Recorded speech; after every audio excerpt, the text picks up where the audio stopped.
사람에게 가장 중요한 것이 무엇인가? 근본적인 물음 속에서 사람에게 가장 중요한 것 첫 번째, 나를 아는 것이다. 모든 사람에게 제일 중요한 건 자신을 아는 것이다. 어떤 나를 아는 것이 중요한가? 첫 번째 주제는 창조된 나, 하나님께 지음받은 나를 아는 게 중요하다. 이걸 말씀을 드렸어요. 적어도 그러므로 예수 믿는 사람이라고 하면 또 이렇게 한 2달 가까이 창조된 나를 아는 것이 중요하다는 걸 들은 저와 여러분들은 언제든지 이걸 고백할 수 있어야 돼요. 나는 하나님께로부터 지음받은 피조물입니다. 나는 하나님께 창조 안 받은 사람입니다. 이 부분에 대해서 이런 나를 항상 의식하고 살아갈 수 있어야 돼요. 항상 고백하고 사실 수 있어야 돼요. 아멘입니까? 그래서 내 존재에 대한 답, 내 삶에 대한 모든 답은 나를 지신 하나님께로부터 난다. 하나님께 있다는 사실을 우리는 말할 수 있어야 돼요. 그분이 나를 지으셨기에 그분이 나를 돌보시고 그분이 나를 지키시고 그분이 나와 함께 하시고 그분이 나를 치료해 주시고 그분이 나를 새롭게 하실 수 있다는 사실에 대해서 언제나 잊지 말아야 될 줄 믿습니다. 그럼 우리 중심은요, 내가 나를 붙들고 살면 안 돼요. 나를 지으신 창조주 하나님 외에 다른 걸 의지하고 살아도 안 돼요. 다른 걸 부르며 살아도 안 돼요. 다른 걸 찾으며 살아도 안 돼요. 인간 존재에 대한 모든 답은 창조주 하나님께 있는 줄 믿습니다. 아멘입니까? 그래서 우리가 진짜 하나님을 의지하고 부르고 찾으며 살아야 된다는 거죠. 이제 그와 함께 하나님 나를 지으신 분이고 창조하신 분이기 때문에 우리가 하나님을 경배하고 섬기는 건 마땅하고 당연한 것이다. 나를 지으신 분 앞에 내가 엎드리지 않고 무릎 꿇지 않는 것 자체가 이상하지 않습니까? 하나님 나를 지으셨다 말하고 하나님 나를 창조하셨다 말하면서 나를 지으시고 나를 존재하신 하나님께 내가 엎드리지 않는다? 섬기지 않고 경배하지 않는다? 거짓말이죠. 진짜 내가 하나님 나를 지으시고 창조하신 분으로 내가 정말 받아들인 사람이라면 그걸 뭘로 알 수 있어요? 그걸 뭘로 확인할 수 있어요? 하나님께 엎드려 하나님을 경배하고 하나님을 예배하는 걸 통해서 우리가 알게 될 수 있는 줄 믿습니다. 하나님께 무릎 꿇는 거, 그분이 나를 지으신 분을 내가 인정하는 증거라고 하는 사실입니다. 아멘입니까? 그래서 오라 우리가 굽혀 경배하며 우리를 지으신 여호와께 무릎을 꿇자라고 말하는 것입니다. 진짜 경배, 진짜 엎드림은 나를 지으신 하나님에게만 해야 되는 줄 믿습니다. 피조물이 피조물에게 엎드려 경배하는 것 그 자체가 우상 숭배인 것입니다. 왜 성경이 하나님 아닌 다른 것을 사람들에게 엎드리고 경배하는 걸 우상이라고 말하는 거예요?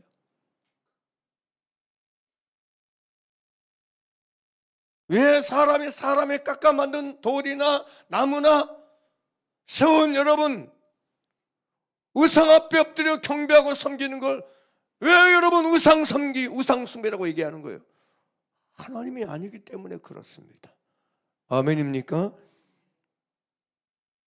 그래서 우리는 진실로 하나님만 경배하고 섬기는 자의 길을 가는 게 우리가 가야 될 길이고 마땅히 해야 될 일인 걸 잊지 마시기를 간절히 바랍니다. 그래서 누군가가 왜 당신은 하나님을 경배하고 섬겨야 되는가? 왜 당신 하나님을 경배하고 섬기는 걸 우선히 두는가? 그걸 중요시 하는가? 하나님은 우리를 창조하시기 때문이다. 지으신 분이기 때문이다 라는 사실을 우리는 누구에게든 말할 수 있고 가르칠 수 있어야 될 줄 믿습니다. 할렐루야. 이제 두 번째 주제입니다. 사람에게 가장 중요한 것이 무엇인가? 첫째는 내가 하나님께로부터 난 사람, 하나님께서 나를 지으시고 창조하신 분임을 아는 것. 두 번째로는 죄인인 나를 아는 것입니다. 이 나를 아는 게 사람에게 굉장히 중요합니다. 사실은 제가 이런 내용을 거듭거듭 계속해서 나누고 있기 때문에 이제 간단하게 얘기하고 건너뛸까라는 생각도 해요. 그런데 그게 잘 되지 않는 것 같아요. 왜냐하면 우리 모두에겐 각 사람마다 내가 죄인인 걸 압니다라고 말한다 할지라도 내가 죄인임을 아는 깊이나 수준이 너무 차이가 있는 거예요. 계속해서 나누겠지만 내가 내 죄를 알고 내가 죄인임을 아는 진짜 아는 깊이가 달라지면요, 남의 죄 아는 것이 얕아지게 돼 있어요. 남의 죄 말하는 게 얕아지게 돼 있어요. 아니, 남의 죄를 말할 수 없는 사람이 되어가요, 갈수록. 그런데 내가 죄인임을 안다면서도 남의 죄, 남의 허물, 남의 악을 말하는 깊이가 도무지 달라지질 않아. 개선이 안 돼. 계속해서 생각하는 것이 남의 죄, 남의 잘못이야. 남의 잘못을, 남의 죄악을, 남의 허물을 곱씹거나 되새김질하거나 말하는 그 깊이나 그 수준과 그 분량이 도무지 나아지지 않아. 개선이 되지 않아. 이유가 뭘까요? 왜 그럴까요? 내 죄를 몰라서 그래요. 내가 죄임을 깨닫는 게 너무 형편없이 약끊어 없어서 그래요. 남의 잘못은 잘 아는데, 남의 죄악은 잘 기억하고 음미하는데 내 잘못, 내 악, 내 허물에 대해서 보는 게 너무 얕아. 깨닫는 게 너무 얕아. 그래서 이 부분이 사실은 우리 모두에게 아주 심각하게 중요한 문제예요. 심각하게 다뤄야 될 문제예요. 아주 중요하게 다뤄야 될 문제라는 사실이에요.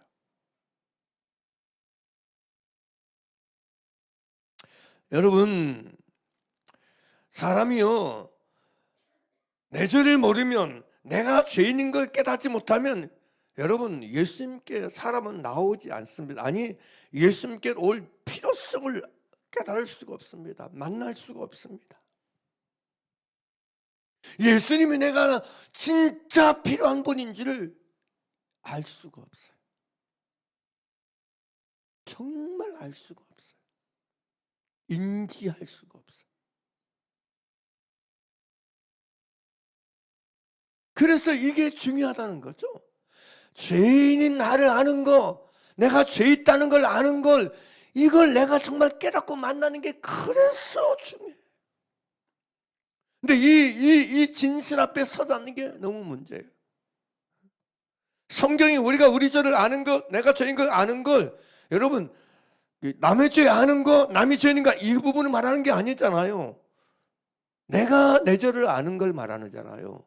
없는 죄를 말하는 거 아니에요.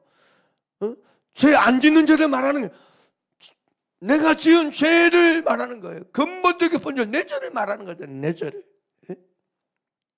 바리새인들이 예수님께 자신들이 올 필요성을 왜 느끼지 않았어요? 예수님께 나와서 제자들에게 너희 선생은 어찌하여 세리와 죄인들과 함께 잡수시냐, 거지하느냐, 이런 따짐은 할 수 있었지만, 이런 따짐과 이런 질문을 할 수 있었지만, 그들은 정작 본인 자신들이 예수님께로 세리와 죄인들과 똑같이 예수님과 함께 거지하지 않으면 안 되는 존재인 걸 모르는 거예요. 알지 못해. 세리와 죄인들이 함께 잡수시는 것에 대해서는 딴지를 걸며 다른 말을 할 줄 알았음에도 불구하고 그들은 정작 자신들도 세리와 죄인들과 다를 바 없는 예수님께 오지 않으면 안 되는 사람들임을, 예수님께로 나오지 않으면 안 되는 존재와 인생인 걸 그들은 감지를 못했어요. 깨닫지를 못했어요. 알지를 못했어요. 그들이 죄가 없었기 때문입니까? 그들이 죄인이 아니었기 때문입니까? 아니잖아. 그들도 세리와 죄인과 동일한 죄인이 아니었습니까? 죄 있는 사람들이 아니었습니까?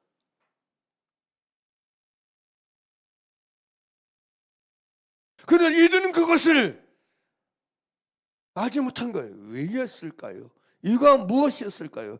까닭이 무엇이었을까요? 딱 한 가지입니다. 본인이 죄가 있다는 걸 보지 못하고 있기 때문에 그래요. 그래서 예수님은 그들에게 소경이라고 말씀하신 거 아닙니까? 자기 죄를 보지 못하는 소경, 자기가 죄임을 보지 못하고 깨닫지 못하고 알지 못하는 소경, 그래서 그들을 소경이라고 말씀하신 거 아닙니까? 내가 오늘날 예수 믿는다 말하면서도 나는 예수 믿는 사람이야, 나 교회 다니는 사람이야, 나 하나님 믿는 사람이야, 아무리 입으로 떠들고 다닌다 할지라도 본인이 죄를 알지 못하고 본인이 죄가 있는 사람을 인정하지 않냐고 깨닫지 못하고 죄인임을 의식하지 못하고 있다면 소경인 것입니다. 소경에 불과한 것입니다. 그래서 이건 여러분 작은 문제, 아주 중요한, 아주 정말 심각하게 중요한 문제입니다.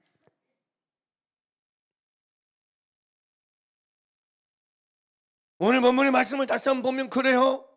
예수께서 마태의 집에 앉아 음식을 잡수실 때에 많은 세리와 죄인들이 와서 예수와 그의 제자들과 함께 앉았어요. 그래서 바리새인들이 보고 그의 제자들이 이르되 어찌하여 너희 선생은 세리와 죄인들과 함께 잡수시느냐.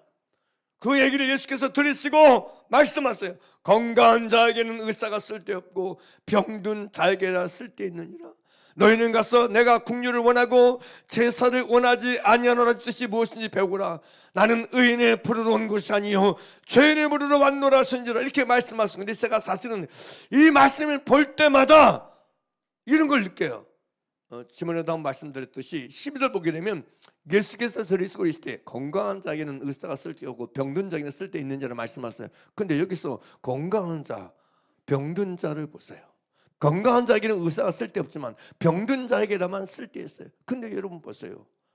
지금 이렇게 질문한 제자들이나 바리새인들이나 세리들이나 죄인들이나 그들 중에 완벽한 건강한 자가 있습니까? 다 병든 사람들 아닙니까? 병든 사람, 병든 인생이 아닙니까? 지금 여기 예수님의 말씀을 듣고 있는 사람 중에 완전한 건강한 사람이 어디 있겠습니까? 병들지 않은 인생, 병들지 않은 사람이 어디 있었겠습니까? 오늘 우리도 마찬가지지 않습니까? 우리 중에 나는 완전한 건강한 사람이라고 말할 수 있는 사람이 어디 있습니까? 다 병든 인생이고 병든 존재지. 어딘가 병들어 있지. 어딘가 건강하지 못한 인생이지. 어느 부분에 내가 완벽하게 건강하다고 말할 수 있는 사람이 어디 있냐고요. 감정의 영역도 그렇고 의지의 영역도 그렇고 여러분 행동의 영역이라는 삶 어느 부분 하나 여러분 완전한 것이 어디 있어요 우리에게. 근데 여기서 예수님께서 건강한 자에게는 의사가 쓸데없고 병든 자를 여기서 말한 건강한 자, 그러면 이렇게 보면 여기서 말한 건강한 자는 누구입니까? 여기서 말한 병든 자는 누굽니까? 이런 얘기를 들으면 진짜 건강한 자는 없다는 거죠. 진짜 병든 자에게 의사의 내가 필요하는데, 근데 여기서 말한 병든 자가 누구냐? 크게 13절 보게 되면 너희는 가서 내가 긍휼을 원하고 제사를 원치 않으라 뜻이 무엇이니 배우라. 나는 의인을 부르러 온 것이 아니요 죄인을 부르라. 여기서 병든 자는 내가 죄인인 걸 아는 사람. 여기서 말하는 건강한 자는 자기 스스로 의인이라고 여기고 사는 사람. 병든 건 사실인데 병든 자신을 보지 못하고 문제 있는 자신을 보지 못하고 깨닫지 못하고 나는 건강한 사람이야, 나는 건강해, 나는 죄 없는 사람이야, 이 사람을 말하는 거예요. 스스로 자칭 의롭다이고 의인이라 여기며 사는 그 상태에 있는 사람들, 그게 지금 여기서 말하는 건강한 사람이란 얘기예요. 사실은 병들어 있는데도 불구하고 병든 자신을 깨닫지 못하고 보지 못하는 상태에 있는 사람들. 그래서 그들에게 나는 의사가 쓸데없어, 나는 예수님 필요 없어, 나는 예수님 필요 없다니까, 이런 사람들. 근데 예수님 뭐라고 말씀하세요? 나는 그런 사람을 부르지 않았다고 얘기해요.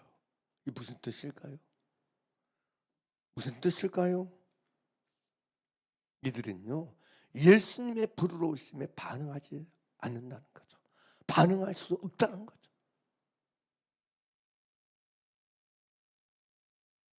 그래서 정말 내가 예수님의 부르심에 반응하고 응답하는 존재가 되려면 죄인인 나를 아는 게 중요한 것이요. 할렐루야. 진짜 죄인인 나를 깨닫는 것이 정말 중요하고 중요하다는 사실이에요. 오늘날도 여러분 교회 다닌다는 명분 아래 예배는 나오고 교회는 다니지만 정말 나야말로 10명 있으면 10명 있는 상태에서 100명 있으면 100명 있는 상태에서 둘 있으면 둘 있는 상태에서 나야말로 최고로 가장 예수님이 필요한 사람입니다. 필요한 존재입니다. 이걸 진짜 가슴에 안고 중심에 안고 여러분 주 앞에 오는 진심이 있는 것이 진짜인 줄 믿으시기 바랍니다. 이게 중요하다니까.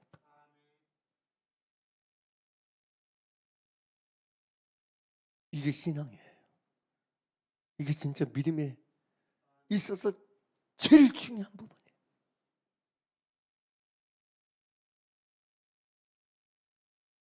그런데 이렇게 죄가 있는 나, 죄인 나를 만나게 되는 비밀이 뭘까요? 열쇠가 뭘까요? 진짜 겸손, 진짜 가난한 사람만이, 진짜 겸손한 사람만이 죄 있는 나, 죄 있는 나를 보고 만나고 깨닫고 알게 된다는 사실입니다. 여러분, 정상적인 사람에게, 상식적인 사람에게는 아주 두드러진 특징 중에 하나가 뭔지 아세요? 바르고 정직하고 여러분 상식적으로 사는 사람들에게는 아주 중요한 표징이 하나인데, 그것은 바로 어떤 일을 당하든지 무슨 상황에서든지 마음이 가난해지고 겸손해지고 낮아지는 사람이 되는 길을 걷는 사람이에요. 무슨 말이냐면, 누구든지 무슨 일이나 어떤 상황에서든지 먼저 항상 자신을 돌아보고 자신을 살피고 자신을 헤아리는 사람이 상식적이고 정상적인 사람이라는 거예요. 그게 정상적인 사람이에요. 그게 바른 사람이라는 거죠. 반대로 어떤 상황, 어떤 일 속에서 반대로 자신을 돌아보거나 헤아리거나 살피는 것이 없으면 그 사람은 정상적이지 않은 것입니다. 정상적인 상태가 아니에요. 바른 상태가 아닙니다. 어떤 상황 앞에서 자신을 돌아보거나 살피는 것이 없는 사람은 낮아지는 사람, 겸손한 사람이 아니고 그게 교만한 사람이기 때문에 그렇습니다. 그게 교만한 사람이에요.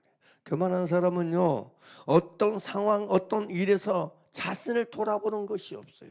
자신을 살피는 것이 없어요. 자신을 헤아리는 것이 없습니다.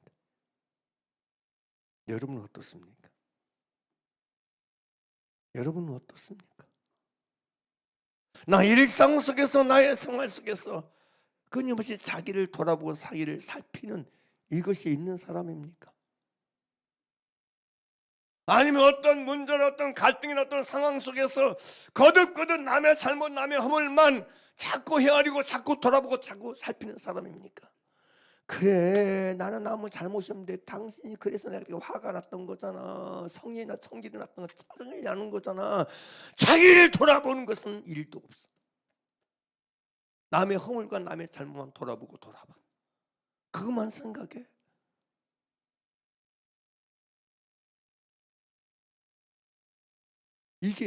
이게 정상적이지 않는 거예요. 이게 상식적이지 않은 거예요. 그러나 정말 정상적이고 상식적인 사람은 신앙 안에서, 믿음 안에서, 예수 그리스도 안에서 무슨 일을 만나도 항상 자신을 돌아보는 것을 먼저 합니다. 나를 헤아리고 나를 살피고 나를 돌아보는 것이 먼저고 1번인 줄 믿습니다. 여러분, 겸손한 사람은 다른 게 아니에요. 마음에 겸손한 사람, 마음에 가난한 사람은 다른 거 아니에요. 자신을 돌아볼 줄 알아요. 자신을 살필 줄 알아요. 이게 정말 중요한 부분이에요. 우리가 다른 대로 이사야 61장 1절에서 3절 보게 되면 주 여호와 영이 내게 임하셨으니 이는 여호와께서 내게 기름을 부으사 가나안 자에게 아름다운 소식을 전하게 하려 하심을, 가나안 자에게 아름다운 소식을 전하시게 하려 하심을 얘기해요. 이 말씀을 예수님은 누가복음 1장에서 인정하시면서 18절에서 4장 18절에서 이렇게 말씀해요. 누가복음 4장 18절, 주의 성령이 내게 임하셨으니 이는 가나안 자에게 복음을 전하게 하시려고 내게 기름을 부으시고, 가나안 자에게 복음을 전하게 하신 것을 말씀하고 있어요. 그러니까 하나님의 복음은요, 항상 제일 원리가 있습니다. 제일 원칙인데 그게 뭐냐면 가나안 사람에게 전해진다는 것이에요. 가나안 사람에게 들려진다는 것이에요. 아멘입니까? 아멘입니까? 복음이 전해지는 대상, 복음이 전달되는 대상이 되려면 첫 번째가 어떤 사람? 가나안 사람이라는 거예요. 그러니까 가나안 사람이 아니면 복음이 전해질 수 없다는 거죠. 복음이 전달될 수 없다는 거죠. 여기서 당연히 가나안 사람은 마음이 가난해져서, 마음이 낮아져서 자신의 허물과 자신의 죄와 자신의 악을 깨닫는, 이걸 말하는 거예요. 이걸 말하는 거예요. 그래서 우리가 정말 오늘 속에서 여러분, 내 잘못과 내 허물을 돌아보고 깨닫는 이거 있다는 것, 이것이 마음의 가난한 자의 증거고 자기를 아는 길을 걷는 가장 첫 걸음인 것 같다라고 생각하면 돼. 나를 알려면 내 죄가 보여야 돼. 믿습니까? 나를 알려면, 나를 바르게 알려면, 나를 제대로 알려면 내 죄가 보여야 돼. 내 죄는 안 보이고 네 죄만 보인다, 소경입니다. 소경이에요. 교만입니다. 교만이에요. 그래서 여러분, 겸손의 길을 선택하는 사람에게는 자신의 죄를 만나고 깨닫는 은혜가 있어요. 그러나 교만한 사람의 길은, 교만의 길을 선택하는 사람에게는 오직 남의 잘못이나 남의 죄만을 보고 말해요. 그래서 우리 모두에게는 날마다 과연 내가 걷는 이 인생의 길이, 삶의 길이 겸손의 길인가 교만의 길인가를 우리 스스로가 확인하며 살피며 돌아보는 것이 참으로 우선적으로 중요하고 중요합니다.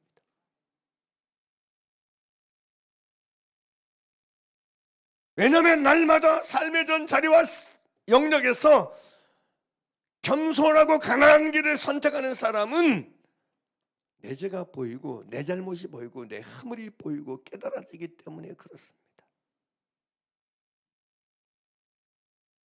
그래서 하나님께서 겸손한 사람에게 주시는 가장 우선적인 은혜는 내 죄가 보이게 하는 은혜예요. 내 죄를 깨닫게 하는 은혜예요. 여러분 잘 들으세요. 하나님이 겸손한 자에게 주시는 제1의 은혜는요, 내 죄가 보이도록 하는 은혜예요. 내 죄가 깨달아지게 하는 은혜예요. 여러분 어때요? 야, 내 죄가 보이고 내 죄를 깨달은 게 은혜야? 내 죄가 안 보이는 것이 은혜지. 내 죄가 안 깨달아지는 것이 은혜지. 내 죄가 안 보이는 게 은혜지. 그렇게 생각합니까? 아닙니다. 반대입니다. 그래서 여러분이 아셔야 돼요. 제가 예전에 여러분 목회하면서 막 어떤 분이 제 앞에서 볼 때마다 그래요. 자기는 은혜를 너무 많이 받았대. 나는 자기 은혜를 너무 많이 받은 사람이 왜 나는 은혜를 많이 받은 사람이래. 근데 제가 수긍이 안 되는 거예요. 그 말씀은 그렇게 하세요. 자기 은혜를 많이 받는다, 은혜를 많이 받았다 얘기하는데, 은혜 받았다고 얘기하는데, 은혜 받은 사람이 얘기하는데 제가 마음속으로 동의가 안 돼. 동의가. 그래서 제가 속으로 생각했어요. 내가 문제가 있나? 순수하지 못하구나. 목사가 돼가지고 순수하지 못해서 우리 은혜가 나는 은혜를 많이 받았다면 그냥 예 하고 끝내버리지. 근데 내 안에서 내가 지식적으로 끝내려고 뭐 그런 게 아니고 마음속에서 동의가 안 되는 거예요. 그분이 은혜 받았다는 그 말이, 그 언어가 도통제 마음에서 함께 공명이 안 되고 동의가 안 되는 거예요. 그래서 제가 물었죠. 선생님 왜 그렇습니까? 저분은 본인은 은혜 받은 사람이라고 말을 하는데 본인이 은혜 받은 사람이라는 말이 왜 제 안에서 동기되지 않는 것입니까? 이유가 뭘까요, 주님? 근데요, 주님이 그런 거 안에서 깨닫는 게 뭔지 아세요? 바로 이 부분. 그분에게 본인의 죄를 깨닫는 게 없어. 본인의 죄를 보는 눈이 없어. 은혜가 아닙니다. 은혜가 아닙니다. 누가복음 18장에 보이는 여러분 바리새인이 기도로 올라가요. 하나님이여 감사나이다. 나는 이에 2번 금식하고 소득의 11조를 드립니다. 저 세리여도 같이 감사나이다. 근데 그에게 뭐가 없어요? 내 죄를 보는 은혜가 없어. 내 죄를 깨닫는 눈이 없어. 은혜 아닙니다. 여러분은 어떻습니까? 진실로 여러분은 어떻습니까? 내 죄를 깨닫는 은혜가 임한 사람입니까? 내 죄를 보는 은혜가 임한 사람입니까? 내 죄를 아는 은혜가 임하였습니까? 저와 여러분에게 이 은혜가 임하기를 주의 이름으로 축원합니다. 주의 이름으로 축복합니다. 할렐루야! 이게 정말 중요해요. 사람들 은혜를 아무리 얘기하고 은혜를 아무리 논해도 내 죄를 보는 눈이 없으면, 내 죄를 깨닫는 것이 없으면 은혜가 아닙니다. 그건 은혜일 수 없습니다. 그건 은혜라고 말할 수 없습니다.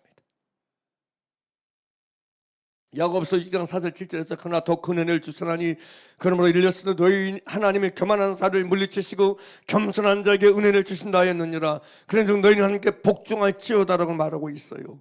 여기서 사도 야고보가 말하고 있는 그런즉 너희는 하나님께 복종할지어다라는 명령은 무엇을 가리키고 있습니까? 바로 앞에 문장에 있는 명령입니다. 그러나 더 큰 은혜를 주시나니 그러므로 일렀을 때 하나님의 교만한 자를 물리치시고 겸손한 자에게 은혜를 주신다 하였느니라.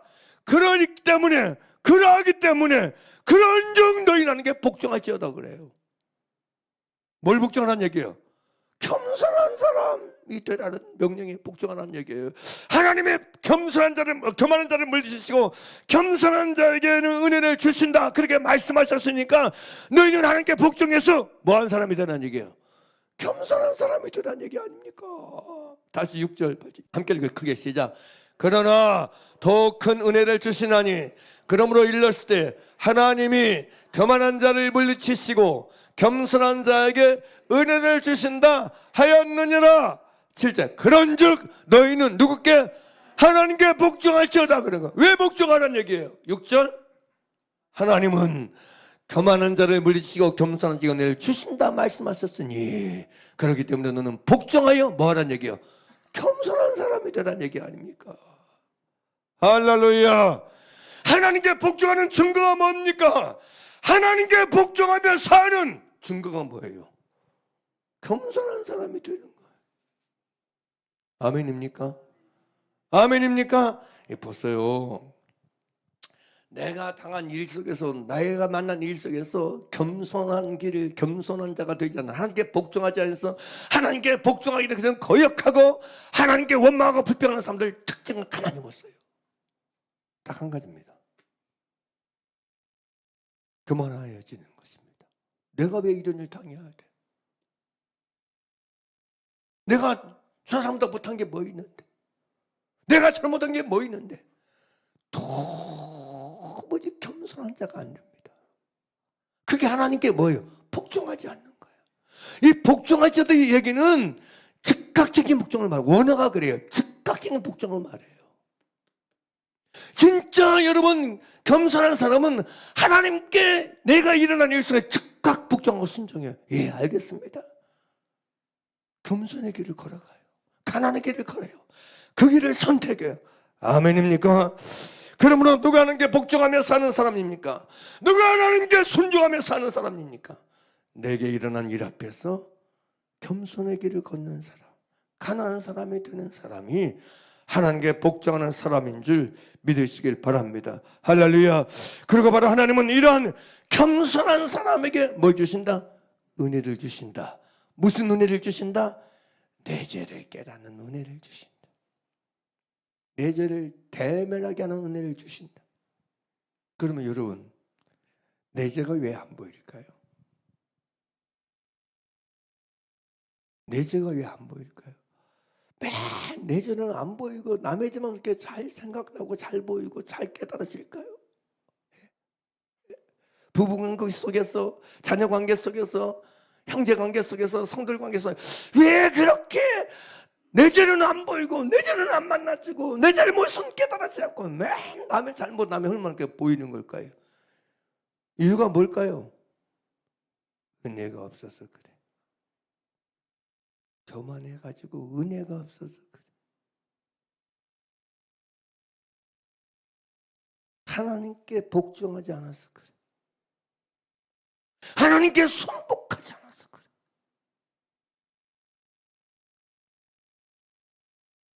그래서 교만한 사람. 그래서 누가 뭐래도 교만한 사람인 거예요. 그래서 여러분, 이 오늘 말씀을 통해서 우리가 정말 겸손한 것이 얼마나 중요한 걸 깨닫기를 간절히 바랍니다. 하나님은 누구에게 은혜를 베푸셨어? 여러분, 내가 죄가 있다는 걸 보게 하시고 죄의 나를 알게 하시는 은혜를 베풀어 주시는가? 겸손한 사람, 하나님께 복종하는 사람인 줄 믿습니다. 베드로전서 5장 10절에서 하나님은 그렇게 말씀합니다. 사도 베드로는 모든 은혜의 하나님을 얘기해요. 하나님은 모든 은혜의 하나님이다. 근데 여러분, 이 모든 은혜의 하나님인데 은혜 중에 은혜는 무엇입니까? 은혜 중에 은혜는 무엇을 할 수 있습니까? 은혜 중에 은혜는 구원받는 은혜죠. 할렐루야. 구원받는 은혜죠. 그렇지 않습니까? 구원이 없다. 그 뭐 은혜요. 아무 유익이 없어요. 의미가 없어요. 헛됨입니다. 사람에게 구원보다 더 우선적이고 중요한 것은 없어요. 그런데 구원은 무엇으로 받습니까? 사도행전 15장 11절입니다. 그러나 우리는 그들이 우리와 동일하게 주 예수의 은혜로 구원받는 줄 믿노라 하니라. 에베소 2장 5절이죠. 함으로 죽은 우리를 그리스도와 함께 살렸고 너희는 은혜로 구원을 받은 것이라. 8절, 너희는 그 은혜에 의하여 믿음으로 말미암아 구원을 받았으니 이것이 너희에게서 난 것이 아니요 하나님의 선물이라. 여러분, 구원은 은혜입니다. 구원은 은혜로 받습니다. 자, 이제 좀 연결해 보자. 누가 여러분 내 죄를 봅니까? 겸손한 사람의 내 죄를 봅니다. 근데 내 죄를 봐서 하나님이 그 겸손하게 은혜 베풀어 주셔서 내 죄가 보이고 내 죄가 깨달아져. 그러면 내 죄가 깨달아지고 내 죄가 만나지면 우리는 누구를 찾을 수밖에 없습니까? 구원자 예수를 찾을 수밖에 없어요. 나에게 구원이 필요하다는 걸 인정하지 않을래 않을 수가 없어. 나에게 구원자가 있어야 된다는 걸 깨닫지 않을래 않을 수가 없어. 내 죄가 보이는데, 내가 죄인에게 만나졌는데 아무렇지도 가만히 있어? 내가 병든 게 만나졌어. 그럼 딱 누굴 찾아? 의사 찾는 거 아닙니까? 내가 병든 걸 알았어. 병들었으면 나에게 누가 필요하다는 얘기야? 예수 말씀처럼 의사가 필요한 상태야. 할렐루야. 그러면 우리에게 있어서 진짜 구원의 의사는 누굽니까? 예수님인 줄 믿습니다. 예수님인 줄 믿습니다. 그래서 여러분, 진짜 겸손한 사람에게 뭐가 부어집니까? 내가 죄인인 게 깨달아지고 보여져서 예수님을 부르고 찾게 되고 예수님께 오게 되어서 그에게 뭐가 베풀어져? 궁극적인 은혜인 무슨 은혜? 구원의 은혜가 주어진 줄 믿으시길 바랍니다. 구원의 은혜가 부어진 줄 믿으시길 바랍니다. 구원의 은혜는 아무나 받는 게 아니에요. 구원의 은혜는 그러므로 이 궁극의 은혜는, 영생의 은혜는 겸손한 사람, 그래서 내 죄가 보이고 내 죄가 깨달아지는 사람에게 주시는 은혜인 걸 기억하시길 간절히 바랍니다. 믿습니까? 순서가 이렇게 된다는 거예요. 그래서 바울은 사도행전 20장 24절에서 이렇게 말해요. 나의 달려갈 길과 주 예수께 받은 사명 곧 하나님의 은혜 복음을 증언하는 일을 마치려면 하나님의 은혜 복음이라 그래요. 복음이 은혜의 복음이라 그래요. 왜 은혜의 복음입니까? 복음은 믿는 자를 구원하는 하나님의 능력인데 왜 은혜의 복음이에요? 이 은혜의 복음을 통해서 은혜로 구원을 받기 때문인 줄 믿습니다. 할렐루야. 그래서 여러분 아셔야 돼요. 은혜의 복음을 잘 듣는 사람, 잘 받는 사람 다른 거 없어요. 우리는 착각하는 거예요. 막 뭐라고 얘기하냐면 우리 목사님에게 지혜와 진리의 지혜와 지식의 말씀에서 대해서 설교를 잘하게 해주세요. 말씀을 잘 전하게 해주세요. 그래서 내가 은혜 받게 해주세요. 여러분, 그게 완전히 들어가 맞았지만 그건 정답은 아닙니다. 여러분이 은혜의 복음을 진짜 잘 듣고 받는 사람이 되려면 딱 한 가지입니다. 겸손한 사람이 되는 것입니다. 아멘입니까? 마음이 지금보다 7배, 10배 더 겸손해지는 것입니다. 지금보다 마음이 더 낮아지고 깨어져서 심령에 강한 사람이 되는 것입니다. 마음에 강한 사람이 되는 것입니다. 믿습니까? 마음이 가난해진 사람 되지 않으면서 항상 이 상태 이대로 있으면서 하나님 내게 은혜 베풀어 주시고 내가 은혜 받게 해주세요. 내가 은혜 받는 이유는 누구 때문이냐 뭐 때문에 있다. 여러분 핑계거리 찾지 마세요. 여러분 마음이 지금보다 가난해지지 않으면 은혜 받는 거, 여러분 더 나은 은혜, 더 깊은 은혜를 받는 건 없습니다. 속지 마세요. 스스로 속지 마세요. 진짜 스스로 속지 마세요. 가끔가다 저는 그런 생각도 해요. 교만이 무엇인가? 아무리 교만은요, 비가 오는데 우산 쓰고 있으면 뭐예요? 비옷 입고 있으면 뭐예요? 비를 맞을 수 없습니다. 은혜의 장마비가 여러분 소낙비가 부어지고 내려줘도 은혜 같은 이슬비가 은혜에 쏟아져도 여러분 우산을 쓰고 있으면 안 맞습니다. 비옷 입고 있으면 못 맞습니다.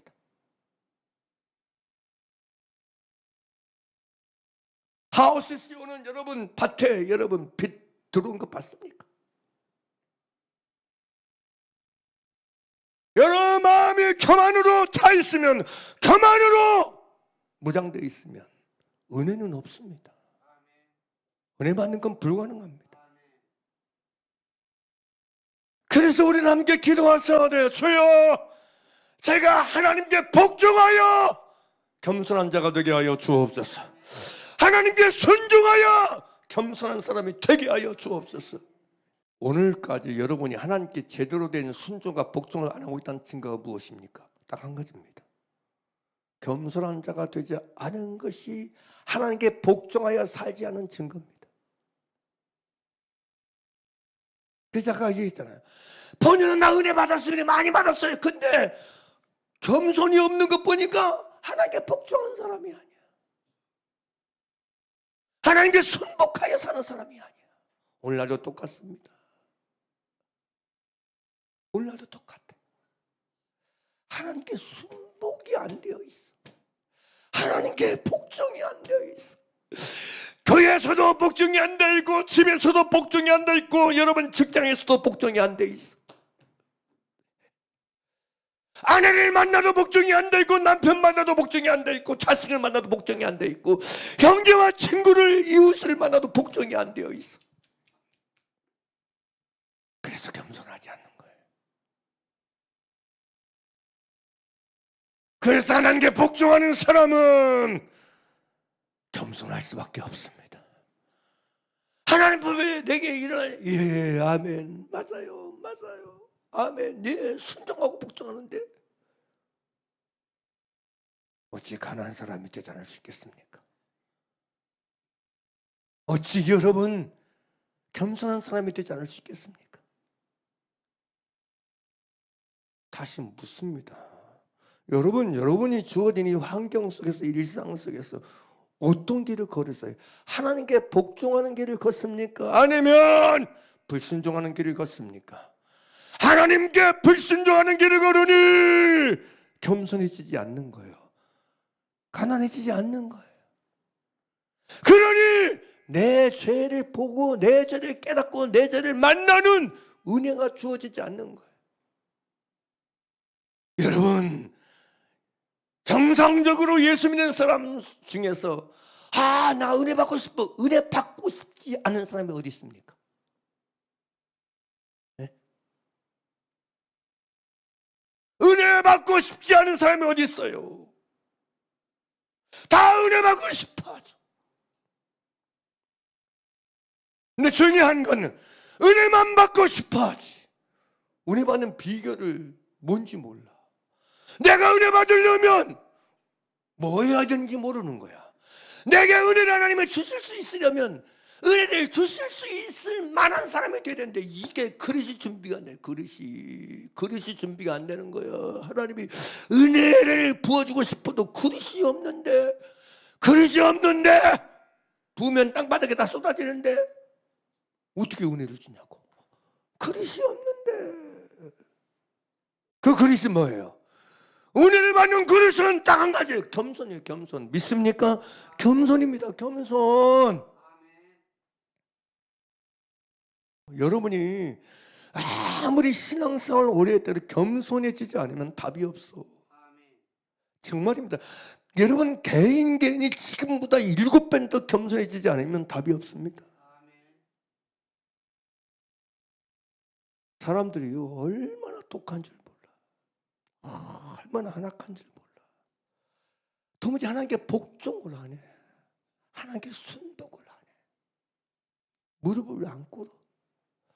여전히 고개 뻣뻣하게 들고 오히려 나는 잘못 없어. 나는 선해. 나는 착해. 나는 의로워. 나는 오라.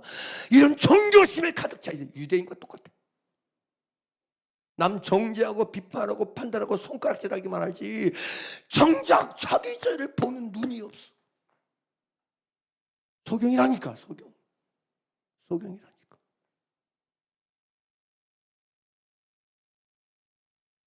사랑하는 여러분 눈에 내 죄가 보이기 시작되기를 간절히 바랍니다.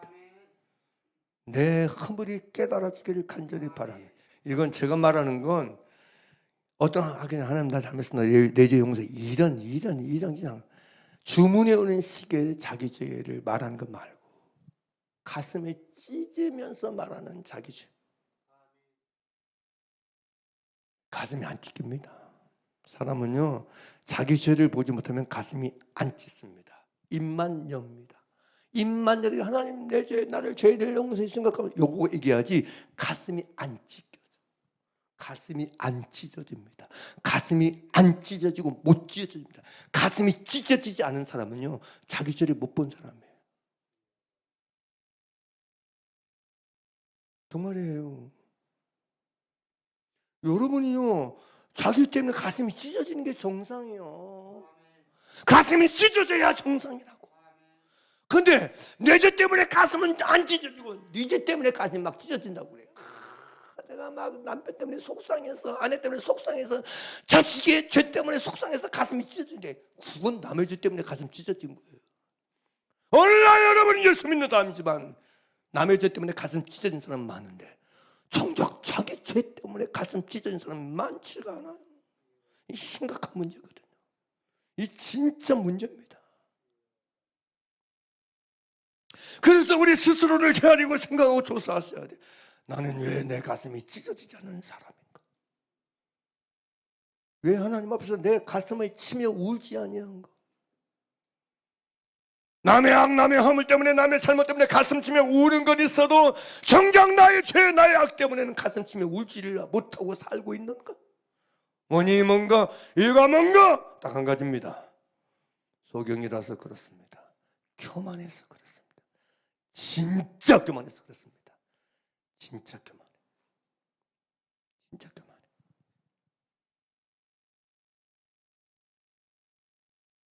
여러분 여기 저를 보세요. 제가 지금 이 단에 서 있어야 여러분에게 진짜 교만한 소리를 하는데 개인적으로 만나서는 못해. 왜 못한지 아세요? 시험 들어보러.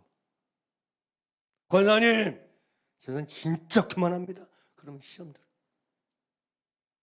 듭니다. 그래서 개인적으로는 말할 수 없어요.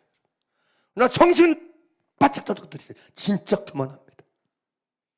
교만합니다. 너무 교만합니다. 근데 교만한 사람은 이 말마저도 동의가 안 돼. 이 말마저도, 이 진리마저도 시험거리가 돼버려. 보통 심각한 거 아니에요. 그래서 교만하다는 말을 단도직도 할 수가 없는 상태야. 그 정도로 심각합니다. 그 정도로 심각해. 보통 심각한 거 아니에요.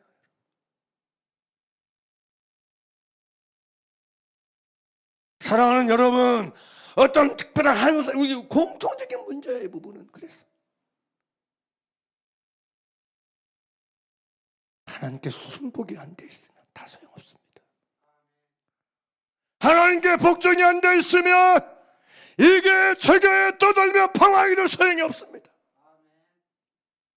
이 문제 저 문제 얘기해도 소용없습니다. 하나님의 은혜는 겸손한 자에게만 주실 수 있는 거기 때문에 하나님의 은혜를 안 주시는 게 아니고 못 주시는 것입니다. 주실 수 없는 것입니다. 정말 좋아요, 여러분들. 마음이 녹아져 내려야 돼. 천밀록 듯이 녹아져 내려야 돼. 봄 햇살에 여러분 눈이 녹아내리듯이, 얼음이 녹아내리듯이 내 마음이 녹아내려야 돼. 그래서 내 죄가 만나지고 내 죄가 깨달아져야 돼. 삶의 자리에서 삶의 시간에서 내 속에 얼마나 은밀하고 비밀스러운 악들이 존재하고 있는지, 꿈틀거리고 있는지, 요동치고 있는지를 만나야 돼. 이놈의 이기심, 미움, 불신동의 마음들, 시기심.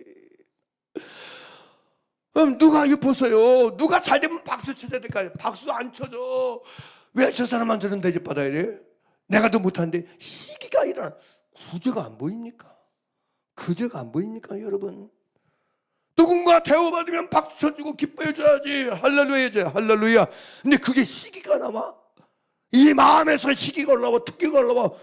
얼마나. 근데 이걸 몰라, 못 만난다니까. 모른다니까. 심각해요, 여러분. 누군가가 내게 뭘 대접했어. 근데 저 사람은 내가 고맙단 말을 않지. 저 사람은 누구는 내가 막 대접해주고 고맙다고 나한테 사려도 하는데 저 사람 왜 안 하지? 이게요, 이 속에요. 계산된 마음이 얼마나, 장사 속 마음이 얼마나, 이걸 얘기하고 끄집어내야 되거든요. 근데 이걸 못 만나, 이걸. 이게 무슨 정상입니까, 여러분? 이런 여러분 아주 잘못된 악함들이 우리 속에 얼마나 많은데요. 얼마나 쌓여 있는데요.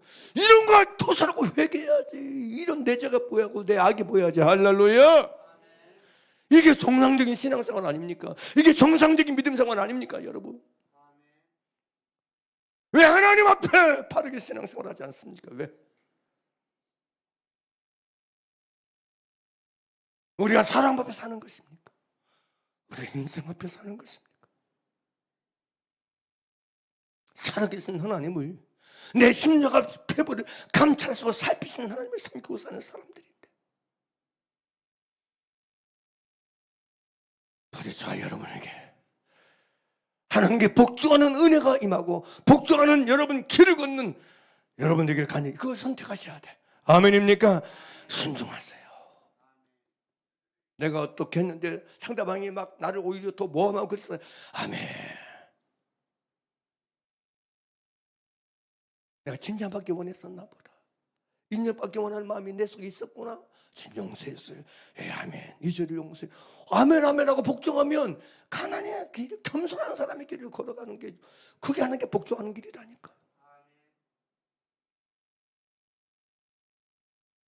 저 여러분의 삶의 모든 순간이 진짜 겸손한 자의 길을 걷기를 간절히 바랍니다. 자, 그래서 여러분에게 은혜가 부어지길 원해. 저보다 10배, 1000배, 10,000배 영원히 여러분에게 은혜 주시기를 원하시는 그 하나님의 원함이 여러분에게 이루어지길 원해요.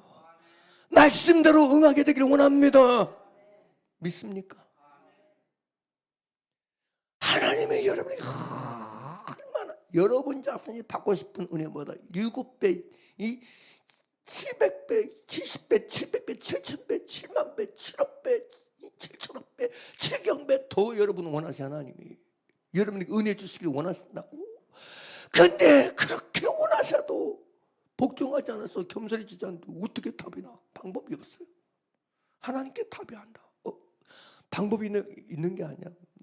내가 겸손해져야 되는데, 내가 하나님께 순복해서 예 아멘해서 겸손해지면 돼. 이걸 안 하니까 은혜를 주실 수가 없는 거예요. 저 여러분, 주의 은혜로 살아나고 깨어나고 하나님께 진짜 순복해서 날마다 겸손해지고 날마다 더 겸손해져서 내 죄가 보이고 죄인 내가 깨달아지는 그런 저 여러분들에게, 그런 저 남은 삶이 되게 나사 예수를 간절히 축복하고 축복합니다. 할렐루야.